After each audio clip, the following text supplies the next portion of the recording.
My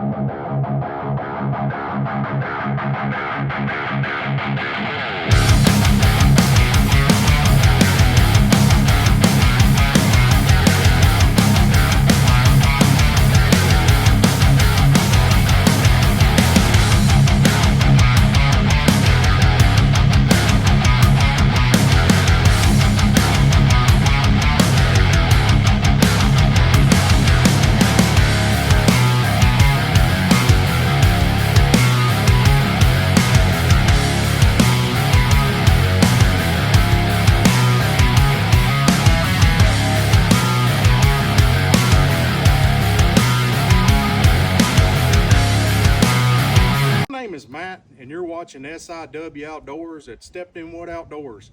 And today I'm going to talk to you about tractors and 3 things that you need above all else for your tractor. If you're new to buying a tractor, if you're just looking at them and you're getting pretty serious about it, there's 3 things you're going to need, so you might as well just go ahead and get them if you're going to get a tractor. Because you're going to be bush hogging, I'm sure, and probably tilling a garden. And one thing you need to make sure you do with that tractor is you need to make sure you keep this here radiator clean. Because if you're mowing and you're going through seed and you're going through brush and just everything's going to get sucked up in there. Take a little break, take some time to go out there and blow all that out, because some of these little tractors, they don't even have a temperature gauge on them. They just have a dummy light, and I mean, you might not even see that, and then you end up burning your tractor up. And even if it's under warranty, I'm gonna tell you right now, if it's been overheated, they ain't gonna cover that under warranty. So it's very important that you keep an eye on that and make sure that your tractor's running cool, and just make sure that stays clean, because that's very important. So get back to the 3 things you need above all else. One of those things is going to be a grease gun. You're definitely going to need a grease gun. You don't have to go buy one of these battery powered ones. You can just buy one of the little hand pump ones, and that'll do you just fine. But I'm doing a lot of greasing, so I went ahead and bought the battery powered Lincoln. Another thing you're going to need is you're going to need a good air compressor and a good wand, because you need a good wand to be able to get up in here and blow all this out. You got to have that. That right there is a lifesaver. I wouldn't really recommend using a pressure washer to blow all that out, because you can damage those fins, and if you do that, that's an expensive fix, and I just wouldn't recommend it. But sometimes you don't have a choice. If it's all caked up in there and you can't get it with air, sometimes you have to. You just got to be careful. So just keep that in mind. But as far as owning a tractor, the biggest thing is keeping up that maintenance. Going around greasing everything and keeping that oil changed. I changed my oil at like 150 hours. I know they say like 500 hours on these. I ain't doing no 500 hours. I'm in these engines enough to know that, no, you don't do that. You better be changing that thing at 150, 200, somewhere around in there. I wouldn't go to put that many hours. I don't care what the manufacturer says. Because you can't change your oil too much. I don't care what anybody says. You cannot change your oil too much. Because I have a power sports business on the side, and that's 99.9% of the stuff that I buy is from people that didn't keep up the maintenance, and now they're having to go buy a new mower or tractor or whatever. I mean, that oil is the lifeblood of the tractor, and that's something you need to stay on top of. And another thing, make sure to check all your lubricant, like your gear lube, and check your antifreeze, make sure it's where it needs to be. Also pop that cover off that air filter and take a look at it and see if you're needing a new air filter, because you don't want to run it with a bad air filter. It won't get the flow it's needing, and you'll be down on power. So make sure you keep an eye on that. And if you're bush hogging a lot and you're going through a lot of seed, keep an eye on that. Probably when you get done blowing your radiator or cleaning your screen off, it'd be a good idea just to check that air filter and see if it needs to be blowed out too. Or you might need to go buy a new one, just whatever you prefer to do. Another thing, on these cab tractors, you have air filters up here in the cabin. You need to make sure them are clear, or your air conditioner might start blowing hot on you. You can't figure out why. Well, them filters might be clogged up, or your condenser or your up here in the front might be clogged up, and that might be your problem on that. So that'd be a thing to keep an eye on.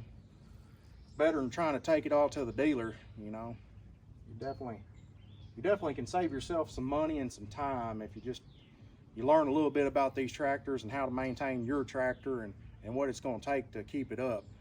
And Because these, let's face it, these are expensive pieces of equipment, and you want to try to keep it going as long as you can. And when you're out doing a job, you don't want to be down because you just overheated your engine. I mean, it's preventable. I mean, you can prevent it just by doing a little maintenance and just checking it, taking a break for a little while. I know you're doing it and you want to hurry up and get done, but still, I mean, that tractor might not be that tractor might be ready to quit right then. So yeah, you definitely got to stop and at least blow that radiator out and take a look, at least make sure it's not all covered over with stuff. So that's very important. I can't stress on that enough.